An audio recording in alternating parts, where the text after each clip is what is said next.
میں مر کے بھی زندہ ہوں اہل وفا کی محفل میں. کسی شاعر نے کہا تھا میں مر کے بھی زندہ ہوں اہل وفا کی محفل میں، میری محفل میں آ میرا مزار نہ پوچھ.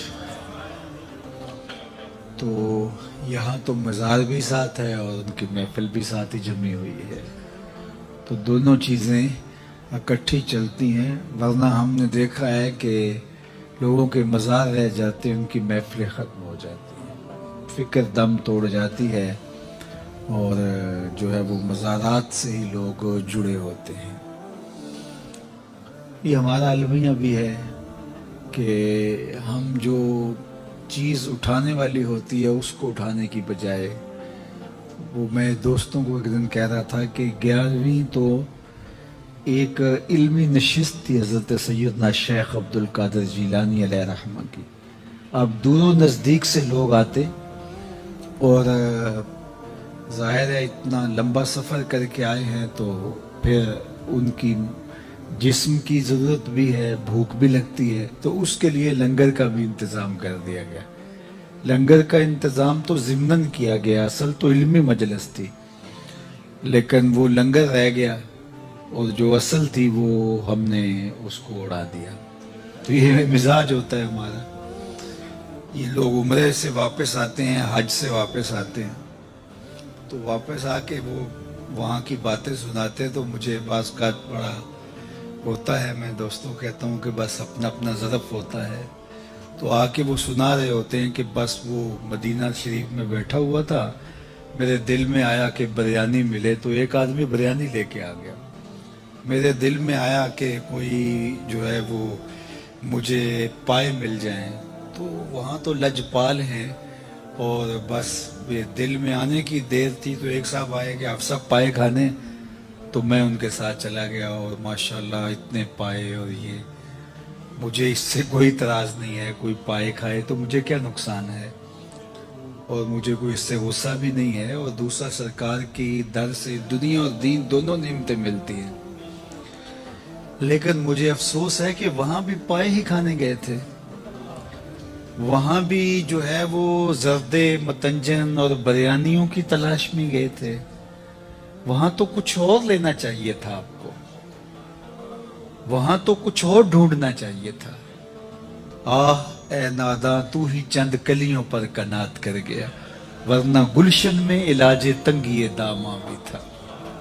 وہاں تو درد دل مانگنا چاہیے تھا، وہاں تو کچھ اور طلب، وہاں تو تہجد کے سجدے مانگنے چاہیے تھے، وہاں تو علم کے اجالے مانگنے چاہیے تھے، وہاں تو امت کا عروج مانگنا چاہیے تھا.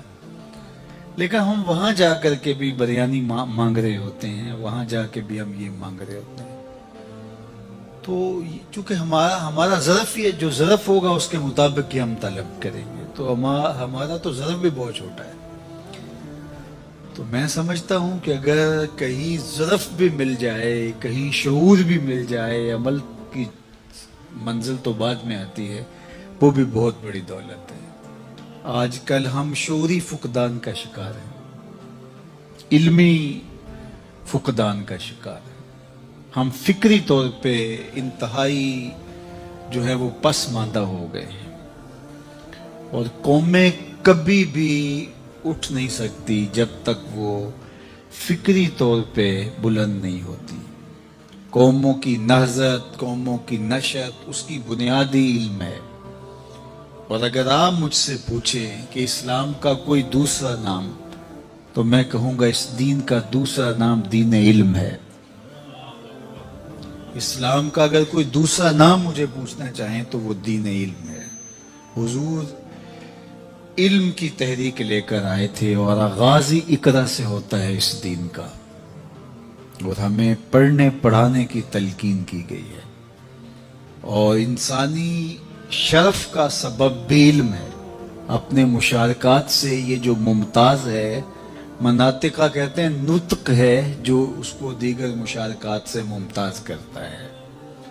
اعلیٰ حضرت سے پوچھا گیا تو فرمایا کہ انسان کے لیے جو فصل ممیز ہے وہ نطق نہیں علم ہے. علم نے اس کو دیگر مشارکات سے ممتاز کیا، حتیٰ کہ فرشتوں سے بھی ممتاز کر دیا. آدم علیہ السلام کا تفوق جب ثابت کیا تو بوجہ علم ثابت کیا تھا. جب فرشتوں نے کہا نحنو نسبح بحمدک ونقدس لک، ہم تیری تسبیح کے ترانے پڑھتے ہیں، تیری تقدیس کے گیت گاتے ہیں، اپنی وفاداری بیان کی، اللہ کی عبادت کا جو ان کا ذوق تھا اس کو بیان کیا. لیکن اللہ نے کیا کہا؟ جو میں جانتا ہوں وہ تم نہیں جانتے. اور پھر کیا ہوا؟ وَعَلَّمَ آدَمَ الْأَسْمَاءَ كُلَّهَا، آدم علیہ السلام کو مختلف اشیاء کے نام سکھائے. اور پھر وہ چیزیں پیش کی فرشتوں کے سامنے کہ ان چیزوں کے نام بتاؤ. وہ نہیں جانتے تھے تو کہا کہ اے آدم تم ان چیزوں کے نام بتاؤ. تو جب انہوں نے بتائے تو کہا میں نے کہا تھا میں زمین و آسمان کی پوشیدہ چیزوں کو جانتا ہوں. اور پھر ان کے لیے سجدے کا حکم ہوا کہ اب تعظیماً ان کے آگے اپنا سر جھکاؤ، اپنی جبین نیاز کو ان کے سامنے جھکاؤ، یا انہنا جو بھی علماء نے لکھا. تو ان کے لیے جو ہے وہ تم اپنے آپ کو جو ہے وہ عجز کے طور پہ پیش کرو، اور ان کا تفوق جو ہے تمہارے اوپر ثابت ہو گیا. کس وجہ سے؟ بوجہ علم.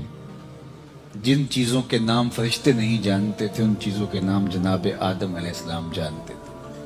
تو آدم کا تفوق فرشتوں سے جو ہوا وہ بوجہ علم ہوا. تو پھر علم ممتاز کرتا ہے. وہ کتا جو سیکھ جائے اور کتا جو نہیں سیکھا ہوا، دونوں کے شکار میں فرق ہے. ایک کا لایا ہوا مردار ہے اور دوسرے کا لایا ہوا جو ہے وہ طیب ہے. کتا سیکھ جائے تو ممتاز ہو جاتا ہے، تو انسان کتنا ممتاز ہوگا وہ تو یہ سیکھنا ہی ہمارے لیے عزت کا سبب ہے، ہمارے لیے یہی وقار کی علامت ہے. امام فخر الدین رازی نے لکھا کہ وہ چیونٹی جس نے کہا تھا جلدی جلدی اپنے بلوں میں داخل ہو جاؤ، کہیں پیغمبر کا لشکر جو ہے وہ تمہیں اپنے پاؤں تلے کچل نہ دے عدم آگہی کی وجہ سے، یعنی ان کا التفات نہ ہو، توجہ نہ ہو، اور وہ تمہیں اپنے پاؤں تلے رون ڈالے. یہ چیونٹی نے کہا. 3 فرسخ دور ابھی لشکر تھا اور چیونٹی نے پہلے سے ہی اس کو محسوس کیا اور اپنی ہمجولیوں سے کہا. اللہ اکبر. حضرت سلیمان علیہ السلام نے اس بات کو سنا. فتبسم ضاحکا من قولها، اور اس کو سن کے مسکرا بھی پڑے. پیغمبر کے حواس وہ اپنے حواس پہ قیاس کرنے کی کبھی بھی بدکاری نہیں کرنی چاہیے. اللہ نے جو پیغمبروں کو شان دی ہے وہ الگ ہے. ہمارے کان کے پردے پہ بھی چیونٹی رکھ دی جائے تو ہم نہ سمجھ پائیں کہ وہ کیا بول رہی ہے. 3 فرسخ دور 9 میل بنتا ہے، 14-15 کلومیٹر بنتا ہے. اتنی دور سے چیونٹی نے کہا کہ جلدی جلدی اپنی بلوں میں داخل ہو جاؤ، اللہ کے نبی کا لشکر بے خبری میں کہیں تمہیں کچل نہ ڈالے. تو اس بات کو حضرت سلیمان نے اتنے فاصلے سے سن لیا. اور ماہرین سے پوچھیں کہ چیونٹی کے منہ میں زبان نہیں ہوتی تو پھر وہ بات کیسے کرتی ہے؟ یا تو یہ کہ وہ منہ سے منہ لگا کے اپنے لعاب کو جوڑتی ہے تو اس سے ڈیٹا ٹرانسفر ہوتا ہے، یا پھر جو ہے وہ اپنے سامنے والی 2 ٹانگوں کو جو مہین سے بال ہوتے ہیں ان کو رگڑتی آپس میں، اور اس سے جو آواز پیدا ہوتی ہے اس سے اپنی ہم جولی کو کوئی میسج دے رہی ہوتی ہے.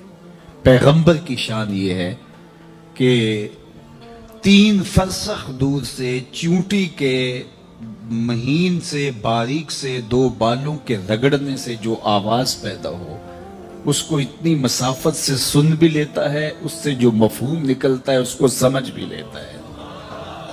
اور یہ اس نبی کی شان ہے جو مسجد اقصیٰ میں مقتدی بن کے تیرے نبی کے پیچھے کھڑا تھا. جب مقتدی کی یہ شان ہے تو مقتدا کی شان کا عالم کیا ہوگا، ان کی عظمتوں کا عالم کیا ہوگا. تو کبھی بھی یہ بدکاری نہیں کرنی چاہیے کہ پیغمبر کے حواس کو اپنے حواس پہ قیاس کر لیا جائے. اللہ نے ان کو جو شانیں دی ہیں وہ ورا الورا ہیں. انی ارا ما لا ترون و اسمع ما لا تسمعون. میرے اور آپ کے آقا و مولا نے ارشاد فرمایا